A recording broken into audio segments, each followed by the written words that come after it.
স্বামী স্ত্রী যত মনোমালিন্য হোক, যত গন্ডগোল ফাসাদ লাগুক, যত ইউক্রেন রাশিয়ার চাইতে মারাত্মক যুদ্ধ লাগুক, সব করেন, আল্লাহর ওয়াস্তে তালাক শব্দটা উচ্চারণ করবেন না। আমি কি বুঝাইতে পারছি? ওলামা একরাম এখানে আছেন। সালাতুন জিদ্দুহুন্না জিদ্দুন ওয়া হাজলুহুন্না জিদ্দুন। তিনটা বিষয় এমন আছে, দুষ্টমি করে করে, হাসতে হাসতে, রসিকতা করতে করতে আপনি বলবেন রাগের চোটে করে ফেলছি, এটাতেও তালাক পেয়ে যাবে। এই তিন জিনিসের একটা হলো তালাক। খুব ভয়াবহ একটা বিষয়। আমি প্রায় বলি, ভাই বউয়ের সাথে খুব রাগারাগি হয়েছে, মেজাজ খুব গরম হয়ে গেছে, বউ বেশি উল্টাপাল্টা করে ফেলছে, সীমা লালন করে ফেলছে, সহ্য করতে পারতেছেন না, একটা ধাক্কা দিয়ে দেন, একটা চিমটি দিয়ে দেন, একটা শক্ত কথা বলে দেন। খবরদার তালাক শব্দটা এভাবে বলবেন না। কারণ তালাক যদি আপনি মুখ দিয়ে উচ্চারণ করে বলে ফেলেন যে তোমাকে তালাক দিলাম, এটা যদি বলে ফেলেন তাহলে তালাক হয়ে যাবে। সারা দুনিয়ার আলেমরা সব একসাথে হয়েও ওই তালাক ঠেকাইতে পারবে না। অনেক এলাকায় আছে তালাক দেওয়ার পরে হুজুর ডেকে আনে, বলে হুজুর একটু তওবা পড়ায় দেন। তো হুজুরে আবার তওবা পড়ায় দেয় যে আস্তাগফিরুল্লাহ ওয়া আতুবু ইলাইহি, ঠিক আছে তওবা তওবা, হুজুর একটু খাওয়াটায় দেয়, আবার একসাথে থাক। যদি হারাম শরীফের ইমাম সাহেবরাও ধরে নিয়ে আসেন, মসজিদে নববীর ইমাম সাহেবরাও ধরে নিয়ে আসেন, বাইতুল মুকাররমের খতিব সাহেবরাও ধরে নিয়ে আসেন, সব হুজুররা একসাথে হইয়া আপনি তালাক দিয়ে দিছেন, যদি আপনারে তওবা পড়ায় আবার জোড়াই দিতে চায়, যদি শরীয়তে জোড়ানোর ব্যবস্থা না থাকে তো সব হুজুর মিলেও জোড়াইতে পারবে, এরকম কোনো সিস্টেম নাই ভাই। হ্যাঁ, যদি তালাক সিস্টেম মতো দেন তাহলে ফেরত নেওয়ার সুযোগ থাকবে। সুন্নাহ সম্মত তালাক যদি দেন, সেটা কি? সেটা হলো ভাই কোনো কারণে বনিবনা হচ্ছে না, কোনো কারণে হচ্ছে না, কোনোভাবেই হচ্ছে না, আল্লাহ তাআলা কোরআনে কারীমে তিনটা ধাপ বলেছেন। নাম্বার 1, প্রথমে নসিহত করবেন, উপদেশ দিবেন, বুঝাবেন, এতে হয় না রাগ করে বিছানা পৃথক করেন, অভিমান করেন, বাসা ছেড়ে চলে যান, একটু অভিমান করে দূরে থাকেন, দেখেন সংশোধন হয় কিনা, তাতেও হচ্ছে না, ফাবাহাদু হাকামা মিন আহলি ওয়া হাকামা মিন আহলিহা, দুই পরিবারের দুইজনকে বা একাধিক ব্যক্তিকে সালিস এনে তাদেরকে দিয়ে বসে বৈঠক করে ঠিকঠাক করার চেষ্টা করেন, দেখেন ঠিক হয় কিনা, তাতেও হচ্ছে না। এবার আপনি ভয় পাচ্ছেন না, এর সাথে ঘর করলে তো আমি কখন খুন করে বসি, কখন গালি দিয়ে বসি, মামার চরিত্র নষ্ট হয়, মুখ নষ্ট হয়, গুনাহ পেয়ে যায়, চলবে না একসাথে কোনোভাবে।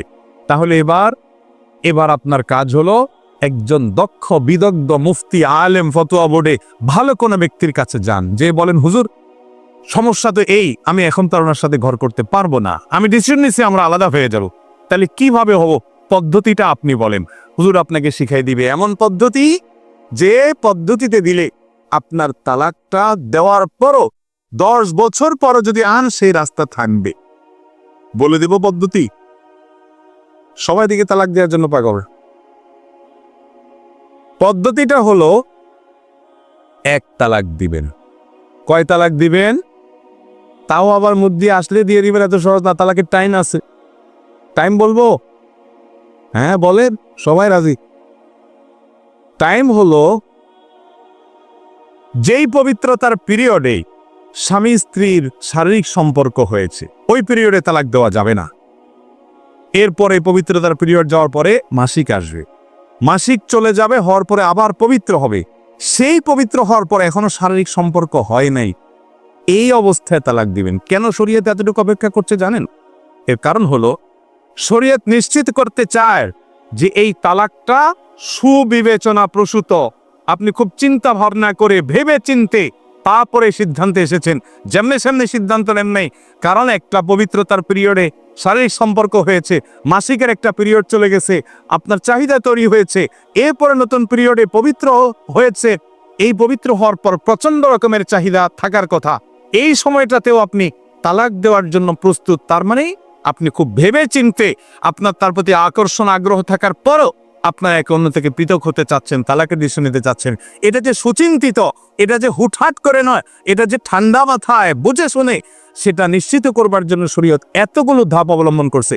অবশ্য এটা একমাত্র কারণ না, এর আরো কারণ আছে, সেদিকে আমি যাচ্ছি না। কেন এতটুকু অপেক্ষা করতে বলছে, এটা একটি কারণ বললাম শুধু। এরপরে আপনি তখন যা বলবেন 1 তালাক দিলাম, এটা দেওয়ার পর আপনি ছেড়ে দেন। 1 মাস পর যদি দেখেন যে না বনিবনা হয়ে গেছে, আবার ফেরত নিয়ে আসতে পারবেন। 2 মাস পরে নিছেন, আবার ফেরত নিয়ে আসতে পারবেন। 3 মাস পেয়ে গেছে, শেষ সম্পর্ক। চাইলে এবার ওই মহিলা আরেক জায়গায় বিয়ে বসতে পারে, আপনি আরেক মহিলাকে বিয়ে করতে পারেন। আর যদি কোনো কারণে উনি আর কোথাও বিয়ে বসলেন না বা বসলেন 2-4-5 বছর পরে আবার একত্র হতে চান, যেহেতু তালাক একটা দিয়ে পৃথক হয়ে গেছেন, আবার নতুন করে স্বামী স্ত্রী হিসাবে নতুন করে বিবাহে আবদ্ধ হওয়ার সুযোগ আছে। আমি কি বুঝাইতে পারছি? কিন্তু এই তালাক কেউ দেয় না ভাই। কি তালাক দেয়? বেগুন তালাক দেয়। বেগুন তালাক শুনছেন? বউরে তালাক দেয় না, বোর 14 গোষ্ঠী শুদ্ধ তালাক দেয়। 2 তালাক 3 তালাক দেয় না, 3000 তালাক দেয়। আমি ছোটবেলায় মাদ্রাসায় যখন পড়ি নোয়াখালীতে, একেবারে ছোট, মানে বিছানা পেশাব করার পিরিয়ড পার হয়েছি মাত্র, এই মিজান না উর্দু কায়দায় পড়ি। আমার মনে হয় এখন পড়ে আর কি, তখন বুঝতাম না, ছোট ছিলাম। আমার লজিং মাস্টার এই বুড়া সারাদিন বুইরে সকাল বিকাল বলতো তুই ধা ধা ধা। আমি ধা মানে বুঝতাম না, নোয়াখালী ভাষা ধা মানে বাঘ। তালাকে কেরায়া, অনেক সময় তালাকে সরি, এরকম সে দিত অহরহ, আবার তার সাথে ঘর করত। ভাইরা আমার, জেনা হবে। তালাক দেওয়ার পরে যদি সম্পর্ক করেন সেটা কি হবে? জেনা হবে। এই জন্য তালাক দেওয়ার পর যদি স্বামী স্ত্রী দুজন আবার মিলেমিশে থাকতে চান, তাহলে যেভাবে বললাম সেভাবে দিবেন। 1 তালাকের বেশি নেই, এবং সেটা পরামর্শ করে মুরব্বীদের সাথে, বিচক্ষণ লোকদের সাথে। খবরদার, আবারও বলছি, রাগ হয়ে 2টা ধাক্কা দিয়ে দেন। অন্যায় হয়ে গেলে আপনার বিচার হবে, জোরে ধাক্কা দিচ্ছেন। কিন্তু তালাক দিয়ে দিচ্ছেন, বিচার করে কিছু হবে। অনেকে এসে কান্দে, হুজুর এখন একটা রাস্তা দেখান না। প্রায় সময় আমাদের মসজিদে আসে, তালাকের ফতোয়া শোনার পর আমার নিজেরই খারাপ লাগে। 2-3টা বাচ্চা আছে, হাফেজ ছাত্র আছে, ছেলে আছে, দেখা যাচ্ছে স্বামী স্ত্রীর মধ্যে তালাক হয়ে বসে আছে। 3টা তালাক হয়ে গেছে, জীবনে বারবার একই কাহিনী করছে, বারবার করছে। অনেক প্রবাসী আছে, দূরের থেকে মোবাইলে ফোনে বউর সাথে কথা বলে চুলের তেমন বেশ কম হয়েছে, বোর 14 গোষ্ঠী শুদ্ধ, পুরা দেশ শুদ্ধ তালাক দিয়ে দেয়। আছে না নাই? আমি বলি ভাই, মাথা বেশি হট হয়ে গেলে মোবাইলটা বন্ধ করে চুপচাপ বসে থাকেন 3 দিন, দেখবেন মাথা নর্মালে আসছে। অনেকে আছে বউয়ের সাথে রাগারাগি যখন হয় তখন মোবাইলে আরো টাকা লোড করে এবার আবার কল দেয়, মানে ঝগড়াটা কন্টিনিউ করার জন্য। এগুলো মূর্খতা এবং অজ্ঞানতা। গোসা থামাইতে হবে। আল্লাহ আমাদেরকে বোঝার তৌফিক দান করেন। ঢাকা শহরে আরো কয়েক বছর আগের জরিপ বলছে প্রতিদিন শুধু ঢাকা শহরে 39টা করে বিবাহ ভাঙে। আমি গত বছর মৌলভীবাজার এক মাহফিলে গেছি, এলাকার চেয়ারম্যান সাহেব আমাকে বললো, হুজুর আমি নতুন চেয়ারম্যান হয়েছি কয়েকদিন হয়েছে, এই কয়েকদিন সম্ভবত 10 দিনে কথা বলছিল, 10 দিনের ভিতরে 25টা বিবাহ ভাঙার বিচার আমার কাছে আসছে। আর আমার কাছে যেগুলো আসলে সেগুলোর সংখ্যা আমি জানি না। ঘরে ঘরে খানখান হয়ে যাচ্ছি, ধৈর্য নাই, সহ্য নেই। বউয়ের একটু উলটপালট হচ্ছে, তালাক মেরে দিচ্ছি। ছোট লোক স্বামী আর ছোট লোক স্ত্রী, স্বামীর উলটপালট হয়েছে, বলে যে তোমার সংসার থেকে বাবা বাড়ি গেলা। আল্লাহ তাআলা আমাদেরকে ধৈর্য সহ্য দান করো।